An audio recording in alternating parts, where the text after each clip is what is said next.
ನೋಡಿ, ಕಾಂಗ್ರೆಸ್ನ ಆಡಳಿತ ತುಗ್ಲಕ್ ದರ್ಬಾರ್ ಪ್ರಾರಂಭ ಆಗಿದೆ. ಈ ದೇಶದಲ್ಲಿ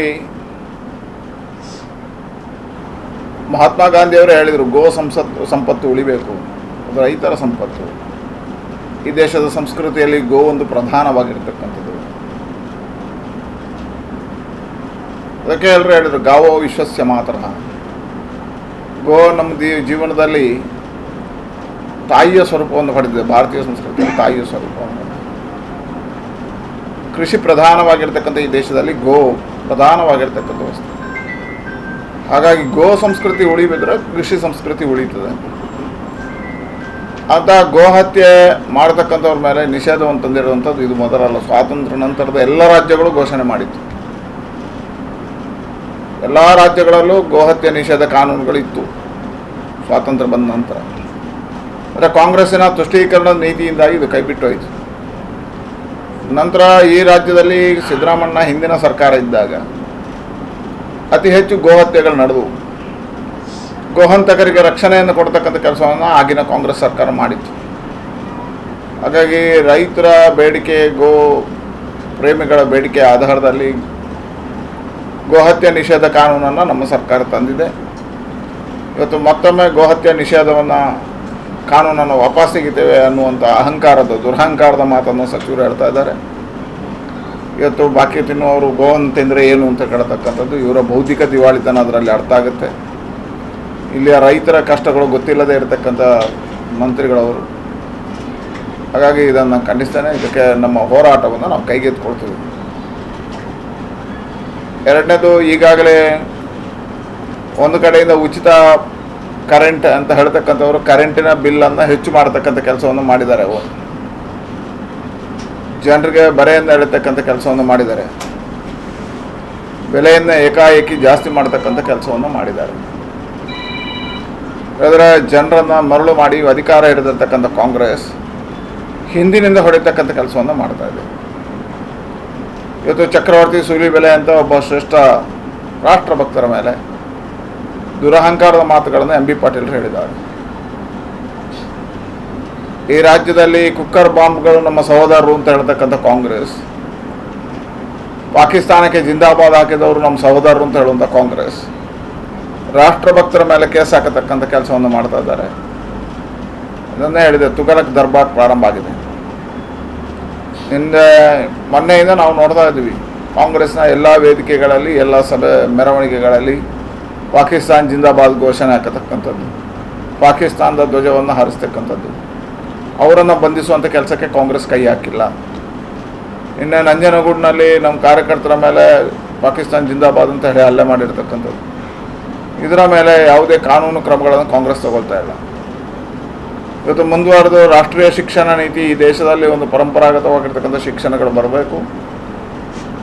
ಲಾರ್ಡ್ ಮೆಕಾಲೆ ಶಿಕ್ಷಣ ನೀತಿಯಿಂದ ಸ್ವದೇಶಿ ಶಿಕ್ಷಣ ನೀತಿಯರಿಗೆ ಹೋಗಬೇಕು. ಭಾರತ ಶಿಕ್ಷಣದಲ್ಲಿ ಶ್ರೇಷ್ಠವಾಗಿರ್ತಕ್ಕಂಥ ಚಿಂತನೆಗಳ ಅಡಿಯಲ್ಲಿ ಬೆಳಿಬೇಕು ಅಂತ ಹೇಳ್ತಕ್ಕಂಥ ಪ್ರಧಾನಮಂತ್ರಿಗಳ ಕಲ್ಪನೆ ಇರತಕ್ಕಂಥ ಹೊಸ ಶಿಕ್ಷಣ ನೀತಿಯನ್ನೇ ಕೈ ಬಿಡುವಂಥ ಕೆಲಸವನ್ನು ಇವತ್ತು ಕಾಂಗ್ರೆಸ್ ಮಾಡ್ತಾ ಇದೆ. ಈಗ ಕಾಂಗ್ರೆಸ್ ದ್ವೇಷದ ರಾಜಕಾರಣಕ್ಕೆ ಇಳಿದಿದೆ. ಇದೆಲ್ಲವನ್ನು ನಾವು ಖಂಡಿಸ್ತೇವೆ ಮತ್ತು ಹೋರಾಟವನ್ನು ಮಾಡ್ತೇವೆ. ಉಚಿತ ಭಾಗ್ಯಗಳನ್ನು ಘೋಷಣೆ ಮಾಡಿರ್ತಕ್ಕಂಥ ಸಿದ್ದರಾಮಣ್ಣ ಸರ್ಕಾರ ಒಂದು ಕಡೆಯಿಂದ ವಿದ್ಯುತ್ಗಳನ್ನು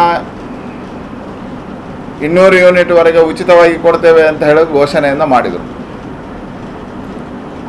ಆ ನಂತರ ಅದಕ್ಕೆ ಗೈಡ್ಲೈನ್ಗಳನ್ನು ಮಾಡ್ತಕ್ಕಂಥ ಪ್ರಯತ್ನವನ್ನು ಮಾಡಿದರು.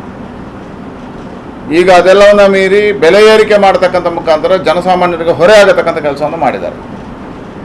ಅಂದರೆ ಕಾಂಗ್ರೆಸ್ ಸುಳ್ಳೆಯಲ್ಲಿ ಮತ ಪಡೆದು ಅಧಿಕಾರಕ್ಕೆ ಬಂದ ಮೇಲೆ ಜನಸಾಮಾನ್ಯರಿಗೆ ಹೊರೆ ಆಗೋ ರೀತಿಯಲ್ಲಿ ಕಾಂಗ್ರೆಸ್ ವರ್ತನೆ ಮಾಡ್ತದೆ. ತತ್ಕ್ಷಣದಿಂದ ಆ ಬೆಲೆ ಏರಿಕೆಯಿಂದ ನಿಯಂತ್ರಣ ಮಾಡಬೇಕು, ಅದನ್ನು ಕಡಿತಗೊಳಿಸಬೇಕು ಅಂತ ಹೇಳುವಂಥ ಆಗ್ರಹವನ್ನು ಮಾಡ್ತೀವಿ. ನಾವು ಇವತ್ತಿಂದ ಹೋರಾಟವನ್ನು ತಗೊಂಡಿದ್ದೀವಿ. ಎಲ್ಲ ಕಡೆ ಹೋರಾಟಗಳನ್ನ ಮಾಡ್ತೀವಿ. ಈಗ ಗೋಹತ್ಯೆ ನಿಷೇಧ ಕಾನೂನು, ಮತಾಂತರ ನಿಷೇಧ ಕಾನೂನು, ಇದನ್ನು ಅವರು RSS ಅನ್ನು ಕೂಡ ಬ್ಯಾನ್ ಮಾಡಿದ್ರು, ಬಜರಂಗಗಳನ್ನು ಬ್ಯಾನ್ ಮಾಡಿದ್ರು. ಎಲ್ಲ ಒಂದು ಕಡೆ ಹೀಗೂ ತುಷ್ಟೀಕರಣದ ನೀತಿ ಇವತ್ತು ನಿನ್ನೆದ್ದಲ್ಲ. ಕಾಂಗ್ರೆಸ್ ಜಾಯಮಾನವೇ ತುಷ್ಟೀಕರಣದ ನೀತಿಯಿಂದ ಬಂದಿರತಕ್ಕಂಥ. ಇವತ್ತು ಈ ರಾಜ್ಯದಲ್ಲಿ ಗೋಹತ್ಯೆ ನಿಷೇಧ, ಮತಾಂತರ ನಿಷೇಧ ಕಾನೂನನ್ನು ನಮ್ಮ ಸರ್ಕಾರ ತಂದಿತ್ತು. ತಂದಿರುವಂಥದ್ದು ಈ ರಾಜ್ಯದ ಬಹುಜನತೆಯ ಬೇಡಿಕೆಯ ಆಧಾರದಲ್ಲಿ ಮಾಡಿರ್ತಕ್ಕಂಥ. ಇವತ್ತು ಅದನ್ನು ವಾಪಸ್ ತಗೊಳ್ಳೋದರ ಮುಖಾಂತರ ಒಂದು ತುಷ್ಟೀಕರಣದ ರಾಜನೀತಿಯನ್ನು ಮಾಡತಕ್ಕಂತಹ, ಇದರ ಮುಖಾಂತರ ಹಿಂದೂ ಸಮಾಜಕ್ಕೆ ಹೊಡೆತಕ್ಕಂತಹ, ಹಿಂದೂ ಸಮಾಜವನ್ನು ಧಿಕ್ಕರಿಸುವಂಥ ಕೆಲಸವನ್ನು ಕಾಂಗ್ರೆಸ್ ಮಾಡಿತ್ತು. ಚುನಾವಣೆಯ ಸಂದರ್ಭದಲ್ಲಿ ಇವರಿಗೆ ಹಿಂದೂಗಳ ನೆನಪಾಗುತ್ತೆ, ಚುನಾವಣೆ ಸಂದರ್ಭದಲ್ಲಿ ರಾಮನ ನೆನಪಾಗುತ್ತೆ, ಚುನಾವಣೆ ಸಂದರ್ಭದಲ್ಲಿ ಹನುಮಾನ ನೆನಪಾಗುತ್ತೆ. ಅದೇ ಕಾಂಗ್ರೆಸ್ ಅಧಿಕಾರಕ್ಕೆ ಬಂದ ಮೇಲೆ ಹಿಂದೂಗಳನ್ನು ತುಳಿಯತಕ್ಕಂಥ, ಹಿಂದೂಗಳ ಭಾವನೆಗಳಿಗೆ ಘಾಸಿ ಮಾಡತಕ್ಕಂಥ, ಹಿಂದೂಗಳ ಭಾವನೆಯನ್ನು ಧಿಕ್ಕರಿಸತಕ್ಕಂಥ ಕೆಲಸವನ್ನು ಕಾಂಗ್ರೆಸ್ ಮಾಡುತ್ತೆ. ಹಾಗಾಗಿ ಇದರ ವಿರುದ್ಧ ನಮ್ಮ ಹೋರಾಟಗಳಿದ್ದೇ ಇರುತ್ತೆ, ಹೋರಾಟ ಮಾಡ್ತೀವಿ. ಎರಡನೇದು, RSS ಬಜರಂಗ ದಳ ನಿಷೇಧ ಮಾಡುವಂಥ ಹಕ್ಕು ಕಾಂಗ್ರೆಸ್ಸಿಗಿಲ್ಲ. ಈಗ ನಾನು ಹೇಳಿದೆ, ನೆಹರು ಇದ್ದಾಗ RSS ನಿಷೇಧ ಪ್ರಯತ್ನ ಮಾಡಿದರು, ಇಂದಿರಾ ಗಾಂಧಿ ಇದ್ದಾಗ RSS ನಿಷೇಧ ಪ್ರಯತ್ನ ಮಾಡಿದರು, ನರಸಿಂಹರಾವ್ ಅವರ ಕಾಲದಲ್ಲಿ RSS ನಿಷೇಧ, ಬಜರಂಗ ದಳ ನಿಷೇಧ ಮಾಡಿದರು. ಆದರೆ ಸುಪ್ರೀಂ ಕೋರ್ಟ್ ಆಗ RSS ಒಂದು ರಾಷ್ಟ್ರೀಯ ಸಂಘಟನೆ, ಅದು ರಾಷ್ಟ್ರಭಕ್ತರ ಸಂಘಟನೆ, ರಾಷ್ಟ್ರದ ಕಾರ್ಯ ಮಾಡತಕ್ಕಂಥ ಸಂಘಟನೆ ಅಂತಕ್ಕಂಥ ಉಲ್ಲೇಖ ಮಾಡಿದೆ, ಸ್ಪಷ್ಟ ಇದೆ. ಸಿದ್ದರಾಮಣ್ಣ ಬಿಡಿ, ಅವರು ಮುತ್ತಾತನಿಗೆ ಆಗದ ಕೆಲಸವನ್ನು ಕಾಂಗ್ರೆಸ್ ಮಾಡಲಿಕ್ಕೆ ಆಗುವುದಿಲ್ಲ. RSS ಬಜರಂಗ ದಳ ನಿಷೇಧ ಮಾಡೋದು ಸುಲಭ ಅಲ್ಲ. ಇವರಿಗೆ ತಾಕತ್ತಿದ್ರೆ, ಇವರಿಗೆ ಶಕ್ತಿ ಇದ್ದರೆ, ಧೈರ್ಯ ಇದ್ದರೆ, ಯಾರ್ಯಾರು ಇವ್ರ ಮೆರವಣಿಗೆಯಲ್ಲಿ ಪಾಕಿಸ್ತಾನಕ್ಕೆ ಜಿಂದಾಬಾದ್ ಹೇಳಿದರೆ ಅವರೆಲ್ಲರನ್ನ ಬಂಧಿಸಲಿ. ಈಗ ಪುಸ್ತಕ ಪರಿಷ್ಕರಣೆಗೆ ಈಗ ಮತ್ತೆ ಅದೇ ಬರ್ಗೂರು ಮತ್ತೆ ಅದೇ ಅವರನ್ನೇ ರಾಷ್ಟ್ರ ಸಂಸ್ಕೃತಿಯನ್ನು ವಿರೋಧಿಸುವಂಥವ್ರನ್ನ, ಇಲ್ಲಿಯ ವಿಚಾರಗಳನ್ನು ವಿರೋಧಿಸುವಂಥವ್ರನ್ನ ಮಾಡಿದ್ದಾರೆ. ಇದು ವಿಚಾರವಾದಿಗಳು ಒಕ್ಕೂಟ ಮಾಡ್ತಾ ಇದ್ದಾರೆ.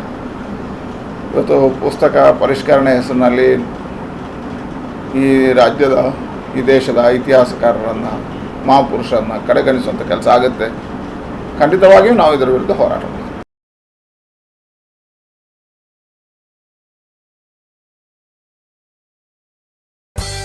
The Mangala Group of Educational Institutions has been bridging the gap between education and healthcare in Mangalore.